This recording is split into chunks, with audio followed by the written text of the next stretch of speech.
वेदांत शास्त्रों में दो तत्व है सज्जनों, ध्यान दीजिएगा। जो व्यक्ति एक ही तत्व को मानते हैं उनको अद्वैतवाद कहा जाता है, जो दो तत्वों को मानते हैं उनको द्वैतवाद कहा जाता है। अद्वैत मतलब एक तत्व, द्वैत मतलब दो तत्व। उन दोनों तत्वों में कुछ विशिष्ट है, उसको विशिष्टाद्वैत कहा जाता है।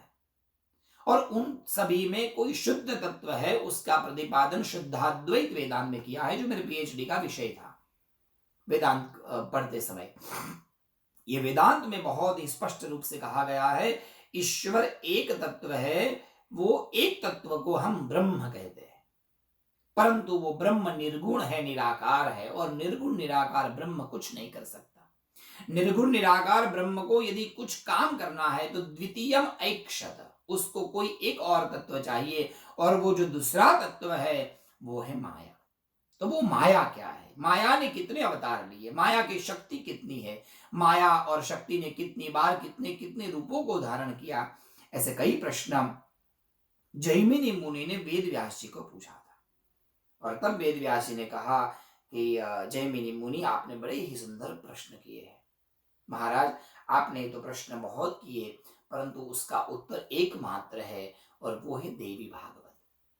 क्योंकि देवी भागवत में माया तत्व का विशद रूप से वर्णन है, कितने प्रकार की शक्ति है, ये पूरी सृष्टि का नियमन कैसे होता है, किस तरह से वो शक्ति व्यक्ति को अपने कर्म का फल देती है, किस तरह से वो ही शक्ति व्यक्ति को सुख देती है, और किस तरह से वो ही शक्ति व्यक्ति को दुख देती है। दुख सुख के दात्री ये शक्ति है, पराम्बा है, भगवती है। उसका विशुद्ध वर्णन केवल और केवल देवी भागवत में बताया गया है। यहां तक कहा कि महाराज ध्यान दीजिएगा, दुर्गेति तारकम ब्रह्म स्वयं करणे प्रयच्छति। ये जो दुर्गा नाम का जो मंत्र है ना, उस मंत्र से ही व्यक्ति तर जाता है, इसी को तारक मंत्र कहते हैं। जय दुर्गा जय दुर्गा जय दुर्गा, ये जो दुर्गा शब्द है, दुर्गा मां भगवती के जितने मंत्र है उसको तारक मंत्र कहे जाते हैं। जब काशी में कोई मरता है तो कहा जाता है कि जब व्यक्ति काशी में मरता है तो स्वयं भगवान महादेव आकर उसके कान में तारक मंत्र देते हैं, इसलिए काशी में जो भी मृत्यु को पाता है उसको मुक्ति मिल जाती है। हमारे तुलसीदास जी महाराज ने काशी का बड़ा सुंदर वर्णन किया है। काशी की बड़ी महत्ता अन्य ग्रंथों में है। सबसे पुराना प्राचीन शहर, पुराना प्राचीन जगह ये काशी है।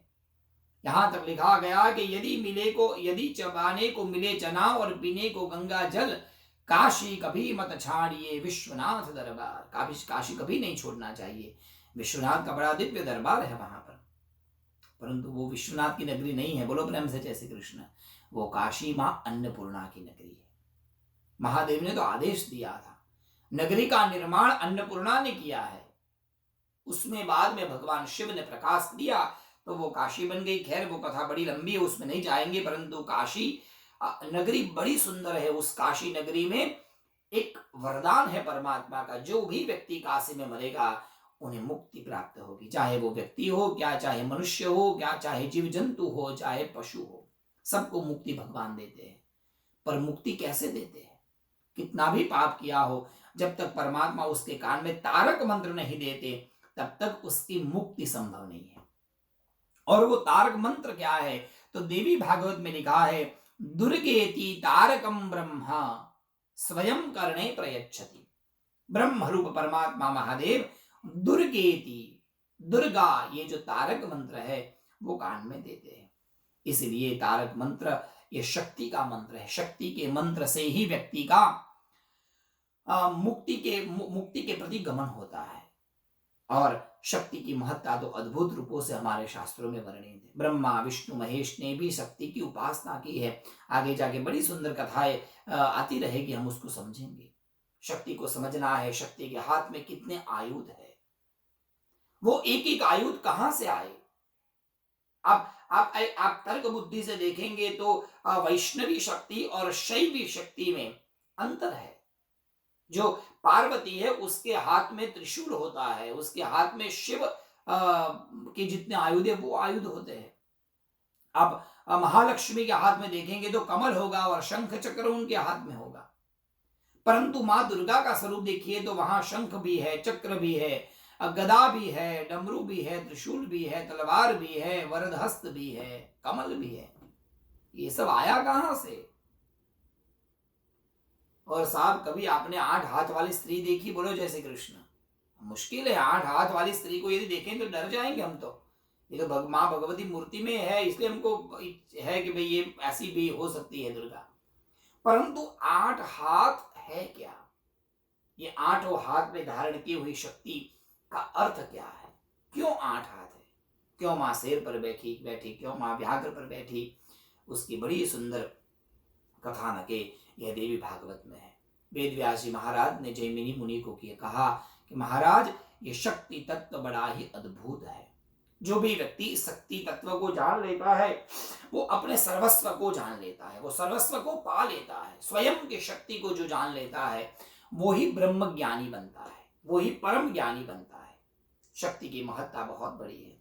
बिना शक्ति के ये शरीर भी हमारा कोई काम का नहीं है। सज्जनों एक ध्यान दीजिएगा, बड़ी सुंदर कथानक है और ये शक्ति की कथा से जुड़ी हुई है। मैं आपको सुनाता हूं। हर देवताओं की अलग अलग परिक्रमा होती है। एकाश्चंड्या मां भगवती की एक परिक्रमा होती है। एकाश्चंड्या रवे सप्त, रवि की 7।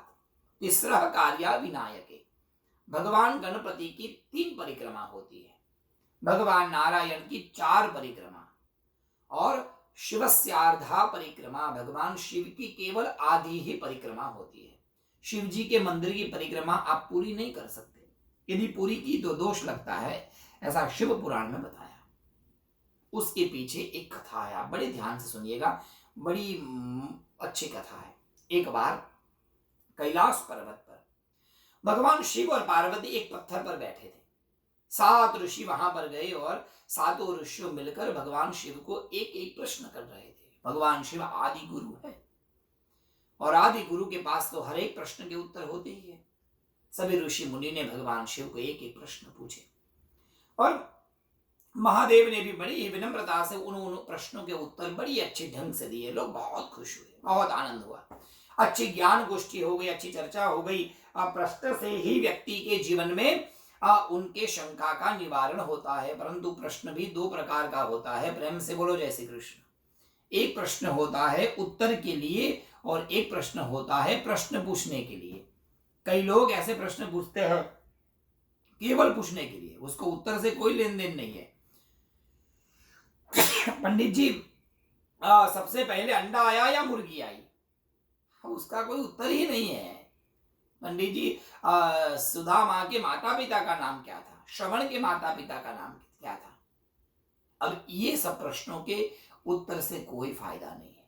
प्रश्न ऐसा होना चाहिए जो प्रश्न हमारा और कहने उस प्रश्न का उत्तर देने वाला और प्रश्न पूछने वाला दोनों का कल्याण हो। ऐसे ही अद्भुत और दिव्य प्रश्न अलग अलग ऋषि मुनियों ने महादेव को पूछे। महादेव ने बड़े अच्छे उत्तर दिए, बहुत खुश हुए। 2 हाथ जोड़कर ऋषि मुनियों ने कहा, महादेव हम बहुत खुश, हमें आपकी एक परिक्रमा करनी है, आप कृपा करिए यदि आपकी आज्ञा हो तो। महादेव ने कहा ठीक है। परिक्रमा करना शुरू किया। हर एक ऋषि मुनियों ने एक एक 2 परिक्रमा लगाई भगवान शिव की। सब परिक्रमा करने के बाद में नंदी जो भगवान के गण है वो उठे, उन्होंने कहा मैं भी परिक्रमा करता हूँ। नंदी ने भी भगवान की परिक्रमा की। एक और था जिसका नाम था चंडीश्वर। चंडीश्वर जरा सा बुद्धि से खाने पीने वाला था, मतलब ज्यादा बुद्धि दौड़ाने वाला नहीं था, बस भगवान को सुनता था, बस ये उसी में रहता था, तर्क बुद्धि से नहीं सुनता था, बस सुन लिया तो सुन लिया, इतना ही बस भगवान को शिव को मानता था बड़े भाव से। उसने भगवान शिव को कहा भगवान मैं भी परिक्रमा करूं। भगवान ने कहा भाई सबने की तो तू भी कर ले। वो भी परिक्रमा करने आया, पर उसने भगवान शिव से क्या बात है, क्या कहा, ध्यान दीजिएगा। शिव जी को कहा महादेव मेरे मत में, मेरी बुद्धि से और मेरे तत्व ज्ञान से मैं इतना ही मानता हूं कि मेरे लिए दुनिया में केवल एक ही देवता है और वो है भगवान शिव। शिव के सिवा इस दुनिया में कोई देवता नहीं है। भगवान आपकी पत्नी भी नहीं, बोलो जय श्री कृष्ण। पत्नी को बोलो एक तरफ चली जाए, भगवान मैं केवल आपको ही मानता हूं, आपकी पत्नी को भगवान मैं नहीं मानता। भगवान ने कहा भाई ये तो भक्त है, चलो कोई बात नहीं। भगवान ने पार्वती को इशारा किया, थोड़ी दूर चली जाओ। पार्वती माता आया गुस्सा, यहाँ शिव थे, यहाँ पार्वती थी। पार्वती को दूर जाने के लिए कहा, पार्वती दूर नहीं गई, पार्वती आकर भगवान शिव के शरीर में सट कर चपक गई। आधा शरीर भगवान शिव का और आधा शक्ति का अद्भुत रूप लिया भगवान ने, अर्धनारीश्वर का। अब चंडीश्वर वहां खड़ा है। पार्वती ने कहा लो अब करो परिक्रमा, हम दो अलग नहीं है, हम दोनों एक है। यदि हस्बैंड को इनविटेशन कार्ड दिया उसका मतलब है पत्नी अपने आप आएगी, उसको अलग से इनविटेशन कार्ड देने की आवश्यकता नहीं है, दोनों एक ही होते हैं, दोनों अलग नहीं है।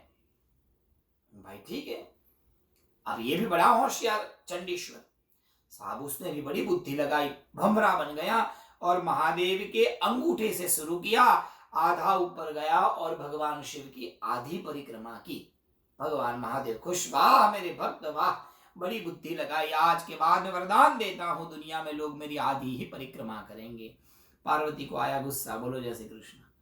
क्या प्रभु आप भी, उसकी गलती को भी आपने सुधार दिया, इतने भोले। ठीक है, वो मेरे को नहीं मानता है ना, तो इस चंडीश्वर के शरीर में जितनी भी शक्ति है वो मैं खींच लेती हूं। ध्यान दीजिएगा, हर एक व्यक्ति के शरीर में दो तत्व होता है, एक है प्राण और एक है प्रकृति। प्राण और प्रकृति के बिना व्यक्ति जिंदा नहीं रह सकता। ये जो हमारी चमड़ी है, हमारा हाथ है, हमारी हड्डियां है, हमारा रक्त है, हमारा रुधिर है, हमारा वीर्य है, हमारे शरीर की रज है, हमारे शरीर की मज्जा है, ये सब प्रकृति है। आगे जाके वो स्पष्ट हो जाएगा कौन सी प्रकृति से क्या क्या बनता है, शरीर कैसे बनता है, ये दुनिया कैसे बनती है, दुनिया बनाने वाला क्या है, सब देवी भागवत में लिखा है अच्छे से। उसका हम 7 दिन तक बैठकर अच्छे से चिंतन मनन और अभ्यास करेंगे। परंतु ये शरीर के दो तत्वों को हमें जानना है। एक है प्रकृति, ध्यान दीजिएगा, ये शरीर की आंखें, चमड़ी, ये सब हमारी प्रकृति है। और उस प्रकृति को चलाने वाला एक तत्व है, वो है प्राण। प्रकृति है वो है शक्ति, पार्वती, और जो प्राण है वो है शिव। शिव और शक्ति की मिलन से ही हमारे शरीर की रचना हुई। प्रकृति और प्राण के मिलन से ये पार्थिव शरीर बना है।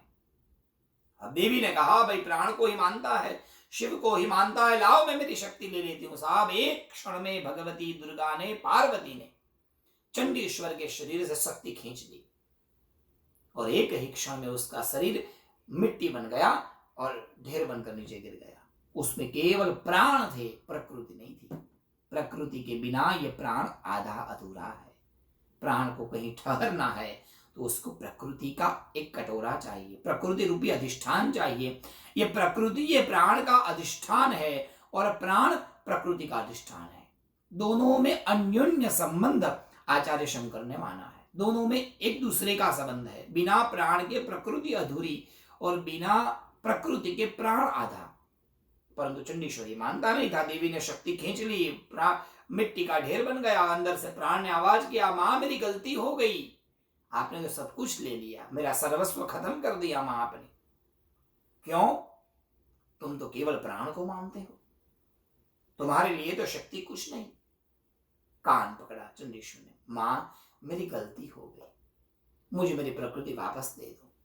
यदि प्रकृति की कृपा नहीं होगी तो मैं मेरे महादेव को नहीं देख पाऊंगा। प्राण से मैं परमात्मा को नहीं पा सकता। प्राण को परमात्मा में मिलने के लिए प्रकृति की आवश्यकता है। मैं मेरे महादेव से विलग नहीं होना चाहता। मैं मेरे महादेव की सेवा करना चाहता हूँ। माँ मुझे मेरा शरीर वापस दे दो। माँ भगवती ने दया करके कृपा करके शरीर वापस दिया और तब जाकर महादेव ने दिव्य ज्ञान प्रदान किया। देखो चंडीश्वर, आप मुझे सर्वत्र मानते हो। यदि आप मानते हो कि भगवान शिव ही सर्वत्र विद्यमान है, इसका मतलब यह है कि सर्वत्र यदि भगवान शिव है तो हर एक देवता में भी आपको शिव तत्व दिखाई देना चाहिए। परंतु आप केवल ये शिव के शरीर में ही शिव तत्व देखते हो। यदि आप शिव को सर्वत्र मानते हो तो ये देवी भी शिव रूपा है, वो भी शिवा है। हर देव में विष्णु के भक्त को हर भगवान में विष्णु दिखने चाहिए। भगवती के भक्त को हर एक देवताओं में भगवती का रूप दिखना चाहिए। भगवान नारायण को मानने वाले भक्त को हर एक देवताओं में नारायण के दर्शन होने चाहिए, तभी वो सर्वत्र सर्वज्ञ बुद्धि है। तुम्हारी सर्वज्ञ बुद्धि नहीं है, तुम्हारी अल्पज्ञ बुद्धि है। तुम अल्प में भगवान को मानते हो, सर्वज्ञ में भगवान को नहीं मानते। ऐसा कर कर भगवान ने उत्तम ज्ञान दिया, परंतु इस ज्ञान के द्वारा ये समझ लिया कि बिना शक्ति के, बिना प्रकृति के प्राण भी अधूरा है, प्राण भी आधा है। इसलिए शक्ति को जानने के लिए हम सबको प्रयास करना चाहिए। सज्जनों ध्यान देना, हम सबके शरीर में एक शक्ति है, एक अद्भुत दिव्य पावर है। उसी शक्ति के द्वारा हम पूरे विश्व को जान सकते हैं। शायद आज के वैज्ञानिक युग में ये सब बातें सुनने में सरल लगती है, परंतु कभी कभी लगता है क्या ऐसा हो सकता है, शंका होने लगती है। बिल्कुल हो सकता है। सज्जनों, आप यदि हमारे शास्त्रों का गहन अध्ययन करेंगे, आप शास्त्रों की उसकी गहनता तक जाएंगे, तो पता चलेगा हमारे ऋषि मुनि ने केवल इसी प्रकृति रूप, इस प्राणवंत शरीर से ही पूरी प्रकृति को जाना है। दो प्रकार की प्रकृति होती है, एक अंदर की प्रकृति और एक बाह्य विश्व की प्रकृति। यथा देहे तथा सर, यथा अंडे तथा ब्रह्मांडे। जैसे जैसे इस शरीर में है शक्ति, वैसे ही शक्ति पूरे विश्व में है। यदि हम प्राण और प्रकृति दोनों को अच्छी तरह से समझ लेंगे तो हम पूरे ब्रह्मांड को जान सकते हैं। हमारे ऋषि मुनियों ने वो साधना की है। अंतर्मुखी होकर, अंदर मन ले जाकर अपने अंदर ही शक्ति का लोगों ने साक्षात्कार किया, और अंदर की शक्ति को जब उसने जाना तो वो ही शक्ति के माध्यम से पूरे विश्व को हमारे ऋषि मुनि ने जान लिया। पूरे विश्व को जानते थे। अमेरिका नहीं आए थे, मगर फिर भी अमेरिका के बारे में ऋषि मुनियों को पता था। बोलो जय श्री कृष्ण। वो हमारे ऋषि मुनि मंगल पर नहीं गए, शनि पर नहीं गए, मगर फिर भी उनको पता है शनि ग्रह कितना बड़ा है, शनि ग्रह को एक चक्कर लगाने में कितना समय लगता है। सज्जनों, यहां तक हमारे ऋषि मुनि ने लिखा है, पृथ्वी से मंगल कितना दूर है, पृथ्वी से शनि कितना दूर है, हमारी पृथ्वी कैसी है। यहाँ के वैज्ञानिकों ने कुछ 500-600 साल पहले बताया कि पृथ्वी गोल है। हमारे ऋषि मुनियों ने हजारों साल पहले नृसिंह भगवान की हमारे ऋषि मुनियों ने हजारों वर्ष पहले वराह भगवान की नासिका पर जो पृथ्वी रखी उसको गोल ही बताया, क्योंकि उसको उनको पता था। साधना के द्वारा वो कहीं गए नहीं, परंतु उनको पता था ये तत्व क्या है, और इस पूरी प्रकृति के बारे में वो जान चुके थे। इसलिए उन प्रकृति को जानने के लिए उत्तम यदि कोई साधन है तो वो साधन है देवी भागवत। देवी भागवत के माध्यम से हम उन प्रकृति के विविध रूप को जान सकते हैं, किस तरह से प्रकृति के विविध रूप है और किन किन रूपों से माने क्या क्या काम किया, और किस किस तत्व से हम किस वस्तु को जान सकते हैं। बहुत सुंदर दिव्य ज्ञान, भक्ति और कर्म का, ये तीनों का त्रिवेणी संगम है श्रीमद देवी भागवत। देवी भागवत में ज्ञान है, अद्भुत ज्ञान भरा हुआ है। ब्रह्मांड का ज्ञान, ग्रहों का ज्ञान, ज्योतिष का ज्ञान, विश्व के हर एक तत्व का ज्ञान, भगवती के विविध रूपों का ज्ञान, ये ज्ञान भंडार है देवी भागवत।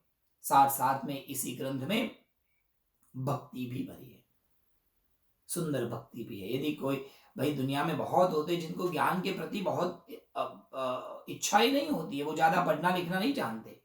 हमारे एक बहुत अच्छे हंसी मजाक करने वाले गुरुजी थे, बड़े बड़े हंसी मजाक करते थे और बड़े सुंदर बोलते थे कि भणतव्यम तोय मर्तव्यम, और नहीं भणतव्यम तोय मर्तव्यम, तो काहे कड़ाकूटम कर्तव्यम। यदि पढ़ेंगे तो भी मरेंगे और नहीं पढ़ेंगे तो भी मरेंगे, तो क्यों ये सब पढ़ने की कड़ाकुट करना, केवल भक्ति करो। शंकराचार्य ने कहा, भज गोविंदम भज गोविंदम, गोविंदम भज मूढ़मते। केवल ईश्वर का स्मरण करो, सब कुछ संभव हो जाएगा। सज्जनों, ऐसे कई भक्त हुए हमारे समाज में, हमारे देश में, हमारे इस पूरे विश्व में, जिन्होंने केवल भक्ति के माध्यम से भगवान को जान लिया, भक्ति के माध्यम से भगवती को जान लिया। हमारे गुजरात में अहमदाबाद में एक भट्ट परिवार, ध्यान दीजिएगा सज्जनों, ये सत्य हकीकत है, ये पुराने समय की बात नहीं, अभी कुछ सालों पहले, 300-400 वर्ष पहले की शायद बात है।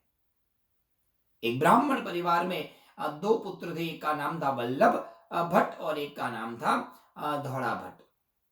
दोनों बचपन से मूर्ख जैसे थे, बोल नहीं पाते थे, उनकी उनकी जीभ से ठीक से शब्द नहीं निकलते थे। और हमारे संस्कृत में तो स्पष्ट उच्चारण चाहिए, एक भी अक्षर इधर इधर गया तो बस अर्थ का अनर्थ हो जाता है। एक जगह पे पूरा पूजा कराने गए तो मैंने कहा बोलिए संकल्प, मैं जैसा बोलता हूँ वैसा आपको बोलना है। मैंने कहा बोलिए श्रुति, यजमान ने कहा श्रुति। मैंने कहा बोलिए स्मृति, यजमान ने कहा स्मृति। मैंने कहा बोलिए पुराण उक्त, यजमान ने कहा कुराण उक्त। प का क कर दिया तो पुराण से कुरान हो गया, सावर्थ बदल जाता है। ऐसा नहीं चलता। संस्कृत पढ़ने जब जाते हैं तो शुद्ध उच्चारण चाहिए, जिह्वा को मेहनत करके उसको अभ्यास कराया जाता है। दुनिया की एक ही भाषा है जहां कोई गलती नहीं है। बोलो प्रेम से जय श्री कृष्ण। हिंदी में, गुजराती में, मराठी में, तेलुगु में, तमिल में साहब हजारों गलतियां पड़ी है। जितनी इन भाषाओं में गलतियां है उससे कई गुना ज्यादा गलतियां तो अंग्रेजी में है। बुरा नहीं मानना चाहिए परंतु सत्य है। हमें भले अमेरिका में रहते हैं, अंग्रेजी में तो साहब बहुत गलतियां है। कोई नीति नियम ही नहीं है कौन सा अक्षर कहां से बोलना। You can say cat, you can say cat, you can say cat, अर्थ बिल्ली ही होता है। वी कैन से खास को, वी कैन से कास को। और बहुत सारे गुजराती पीपल बोलते हैं कॉस को। चलता है, गलती ही है ये सब। सामने वाला समझ ला जाए इतना बस है। हमारे संस्कृत में ऐसा बिल्कुल नहीं चलता। हर एक अक्षर की एक जगह बताई गई है। आ should be from our throat, गले से ही आवाज आनी चाहिए। मां बोलते समय दोनों होठ छूने चाहिए, उसके नीति नियम है। बचपन से बच्चे ठीक से मंत्र नहीं बोल पाते थे, गुरुदेव के आश्रम में भेजा गया। और नियम यह है कि जब गुरुदेव के आश्रम में जाते हैं तो सबसे पहले संस्कार करके गुरु मंत्र देता है। गुरु जिस देवता के उपासक होते हैं ऐसे ही उपासना अपने शिष्यों को प्रदान करते हैं। शक्ति विद्यालय में जब वल्लभ को पढ़ने के लिए भेजा गया तो ये छोटा सा 3-4 साल का बालक जब गुरुदेव के आश्रम में गया तो सबसे पहले उनको 3 अक्षर का बाला मंत्र दिया गया। 3 अक्षर का एक बाला मंत्र है। श्री विद्या की साधना में, ललिता त्रिपुर सुंदरी की साधना में सबसे पहला ये मंत्र है जिसको हम बाला मंत्र कहते हैं। ये बाला मंत्र दिया और बाला मंत्र दे के कहा इसी को बोलते रहो, भगवती सब ठीक कर देगी। मंत्र जाप करने लगे। अध्ययन हुआ नहीं, ठीक से पढ़ नहीं पाते थे और बहुत मेहनत करते थे मगर फिर भी याद नहीं रहता था। गुरुदेव ने कहा भाई तेरे से कुछ नहीं होगा, तो केवल मंत्र जाप करो। और साहब मंत्र जाप करते करते कुछ दिन तक सच्चे भाव से मंत्र जाप किया और भगवती के दर्शन हुए, माँ के दर्शन हुए जगदम्बा के। और जगदम्बा ने उनकी वाणी पर निवास किया, उनकी जिह्वा पर माँ भगवती ने वास किया। और उसके बाद एक छोटे से बालक ने एक दिव्य काव्य की रचना कर डाली। यहां कोई ज्ञान नहीं है, वेदों का, पुराण का, शास्त्रों का अध्ययन नहीं है, केवल भक्ति है और श्रद्धा है। श्रद्धा भक्ति से उन्होंने एक दिव्य प्रार्थना की रचना की जिसका नाम है आनंद नो गर्भो। आनंद से उन्होंने एक दिव्य काव्य की रचना की जिसको हम गुजराती में गरबा बोलते हैं। और यदि उसका आप रिसर्च करें, वो एक पंक्ति को देखे, आपको पूरा देवी भागवत और चंडी पाठ के अर्थों को सरल गुजराती में वहां दिखेगा। आपको देवी भागवत में भी और अन्य ग्रंथों में बताया गया है, आगे जाकर वो कथा आएगी। देवी की एक एक उंगली से, एक एक नख से नारायण के 10 अवतारों का जन्म हुआ है। श्लोक सुनिए। करांगुली नखोत्पन्ना नारायण दशाकृति। उनके कर की उंगलियों के एक एक नख से नारायण की 10 आकृति अर्थात दशावतार हुआ है। इसी बात को बिना पढ़े, बिना अध्ययन किए, बिना ग्रंथों में देखे एक छोटे से बालक ने भक्ति के माध्यम से लिख दिया। मच्छ कच्छ वाराह नरसिंह वामन थैमा, ए अवतार उताराय ते ते तुझ महिमा। परशुराम श्री राम राम बड़ी बड़ जेमा, बुद्ध कलंके नाम 10 विध धारी देमा। मध्य मथुर अति बाल गोकुल तो पहुंचुमा, तैनाखी मोहजाड़ बीजू कोई न हो तुमा। सिर्फ बिल्कुल देवी भागवत के 4-5 अध्यायों की बातों को एक पंक्ति में भर दिया। कृष्ण का अवतार भी माया के साधन से हुआ है। भगवान कृष्ण को भी जन्म से, जब जेल से उनको मथुरा जाना था, मथुरा से जब उनको गोकुल में जाना था, तो माया ने ही तो ये सब आवरण किया। माया ने ही तो दरवाजे तोड़े, माया ने ही तो ताले तोड़े, क्योंकि कृष्ण से पहले माया ने जन्म लिया था गोकुल में नंद और यशोदा के घर। ये माया वो शक्ति है सज्जनों, भक्ति से ही ये सब ज्ञान मिलता है। देवी भागवत में दिव्य तत्व है, वो है भक्ति। मां की भक्ति कैसे करनी चाहिए, और वो भी बड़ी सरल भक्ति है साहब। अन्य अन्य देवताओं में, माफ करिए मुझे कहना पड़ रहा है, अन्य अन्य देवताओं की भक्ति करने में बड़े ही नीति नियम है। ठाकुर जी की सेवा करनी है तो उसके नीति नियम है, कैसी माला, कैसे कपड़े, सब है। महादेव की सेवा करनी है तो वहां भी कुछ नीति नियम है, क्या क्या चढ़ाना, कैसे चढ़ाना। कई चीजें उस पर नहीं भी चढ़ती, यदि चढ़ाया तो दोष लगेगा। परंतु मां की भक्ति बड़ी सरल है, क्योंकि आद्य गुरु शंकराचार्य ने कहा है, कुपुत्र हो जाए क्वचिदपि कुमातान भवति।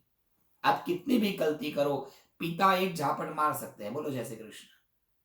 पिता बुरा लगाएंगे, पर मां अपने बच्चों का कभी बुरा नहीं मानती। एक बच्चा मां की गोद में बैठकर मां के स्तनों से दूध पीते हुए, दूध को पीते पीते ही मां को अपने ही पैर से वो लात मारता है। जिसका दूध पीता है उसको लात मारता है, फिर भी मां उसे कुछ नहीं कहती, उससे प्रेम, उसको वो अच्छा लगता है, मां को वो प्रेम है। क्योंकि कुपुत्र हो जाए तो पुत्र कभी कुपुत्र हो सकता है, परंतु मां को माता नहीं हो सकती। ऐसे ऐसे दुनिया में कई बड़े बड़े उदाहरण रूप है कि मां ने कभी पुत्र का कोई बुरा नहीं सोचा, मां ने कभी पुत्र के बारे में गलत नहीं किया।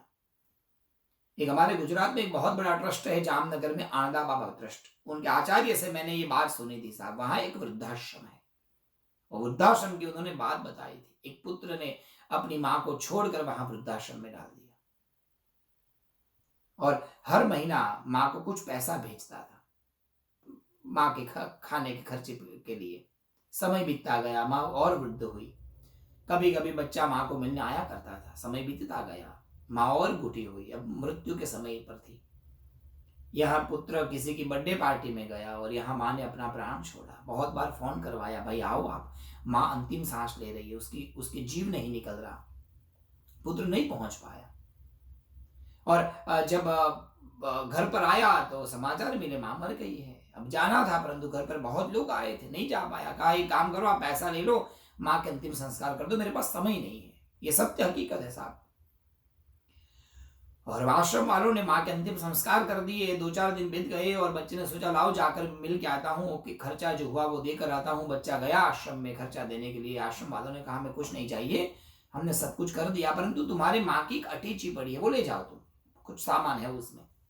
अटैची ली, ताला था, ताला चाबी से खोला, अंदर देखा तो माँ के 2-3 कपड़े थे और कुछ पैसे उसमें पड़े थे। बच्चा हर महीना जो पैसा भिजवाता था वो ही नोट, वो ही पैसा उसमें पड़ा था।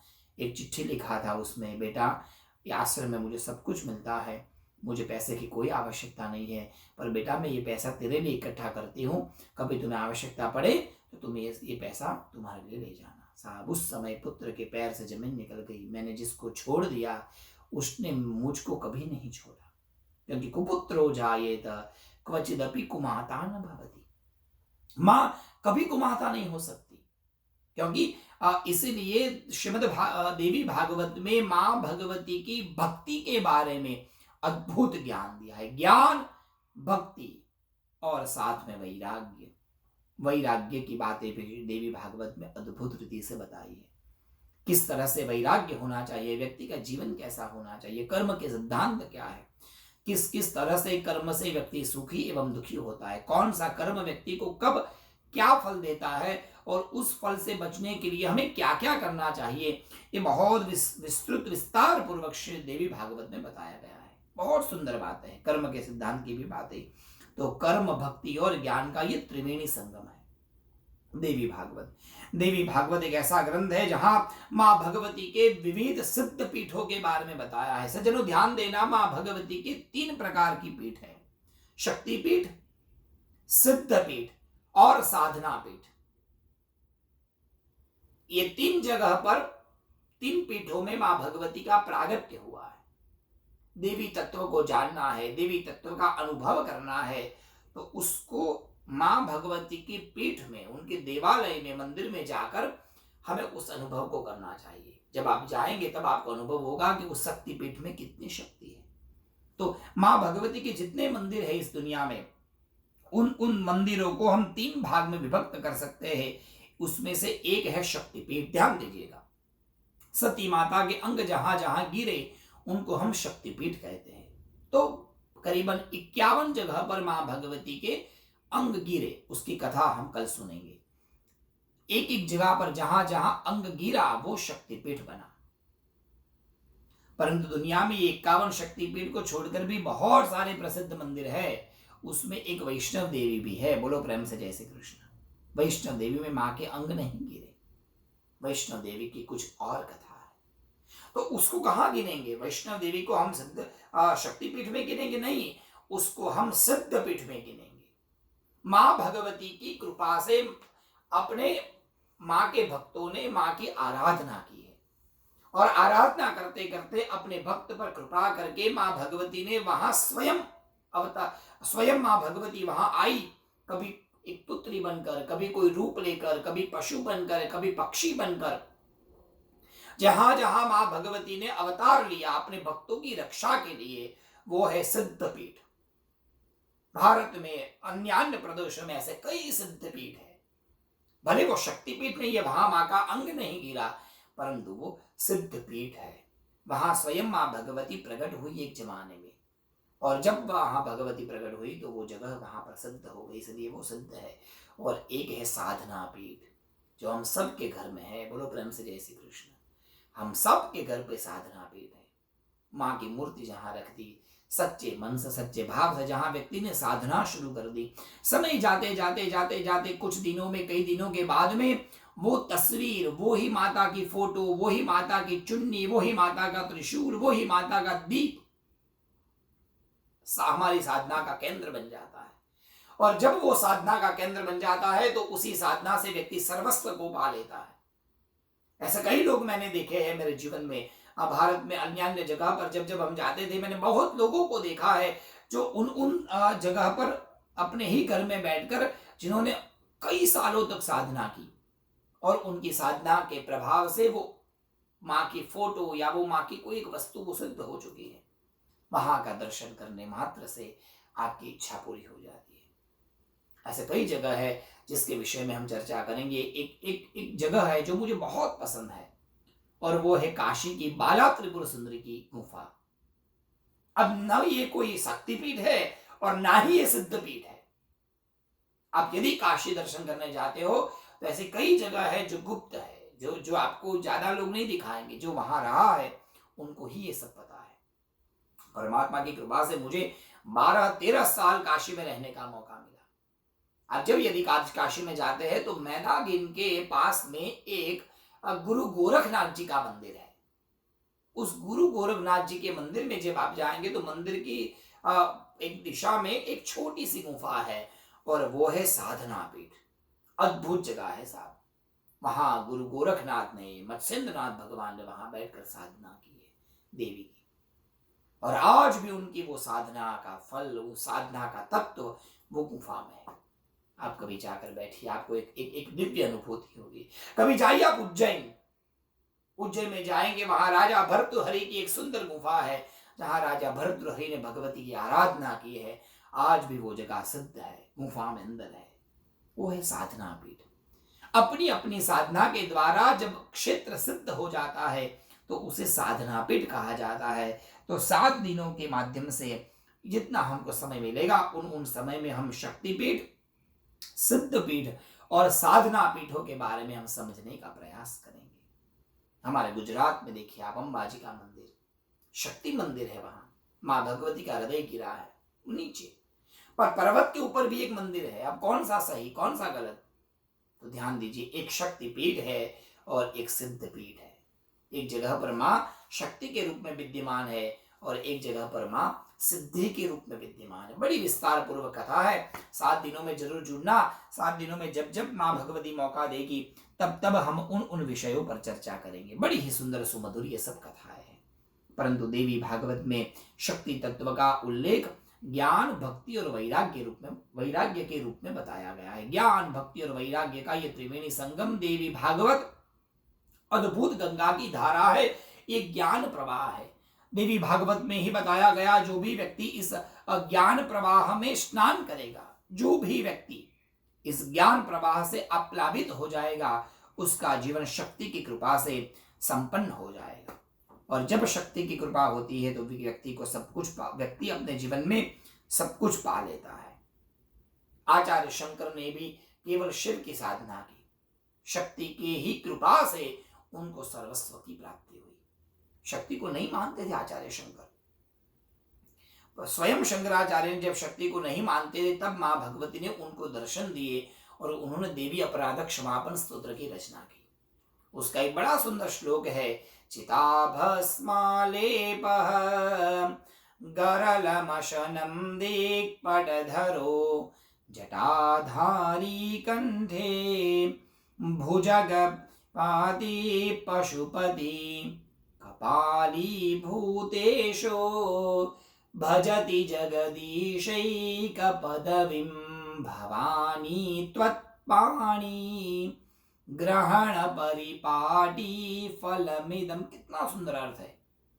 जिस व्यक्ति के जीवन में जिसके पास कुछ नहीं है, ऐसा व्यक्ति भी यदि मां के चरणों में चला जाता है, या तो जो व्यक्ति मां का कृपा पात्र बन जाता है, जिसके माथे पर मां जगदम्बा का हाथ गिर जाता है, हो जाता है, उसका जीवन बदल जाता है। वो इस विश्व का महान व्यक्ति बन सकता है। उदाहरण तौर पर देखिए भगवान शिव, चिता भस्मालेप, शरीर पर चिता की भस्म लगाते थे। मेकअप की व्यवस्था नहीं थी, बोलो जैसे कृष्ण। गरलम असनम, खाने के लिए नहीं था तो जहर खाते थे। दिक्पटधरो, कपड़े भी नहीं थे, दिशा रूपी वस्त्र दिगंबर घूमते रहते थे। जटाधारी, जटा ही होती थी और अलंकार नहीं थे तो केवल सर्प पहन के रहते थे। ऐसा व्यक्ति जिसके पास कुछ नहीं है, ऐसा व्यक्ति भी जब काशी गया और मां भगवती हे भवानी आपका हाथ पकड़ा और एक ही क्षण में आपके हाथ पकड़कर वो विश्वनाथ बन गए, जिसको हम काशी विश्वनाथ कहते हैं। तो आपकी कृपा से ही शिव विश्वनाथ बने हैं। उसी तरह जब मां की कृपा जिस पर होती है उसका जीवन अद्भुत हो जाता है। परंतु वो कृपा हो कैसे, बोलो प्रेम से जैसे कृष्ण। वो कृपा का साधन क्या है, हम उस कृपा के पात्र कैसे बने। जब तक व्यक्ति पात्र नहीं बनता, जब तक व्यक्ति के पास पात्रता नहीं आती, तब तक वो योग्य नहीं माना जाता। यदि किसी के पेट का या किसी के शरीर का ऑपरेशन करना है तो डॉक्टर बनना पड़ेगा, उसका अध्ययन चाहिए, उसकी पात्रता चाहिए। अच्छी पूजा करवाने के लिए आपको उस विषय का अध्ययन चाहिए, पात्रता चाहिए, नहीं तो नहीं हो सकता। उसी तरह मां भगवती की के हम कृपा पात्र कैसे बने, उसका साधन क्या है, तो उसका साधन है देवी भागवत। देवी भागवत के माध्यम से ही व्यक्ति को पात्रता मिलती है, देवी व्यक्ति अपने जीवन में वो पात्र बनता है। तो कैसे, देवी भागवत के महात्म्य में 3 कथा है।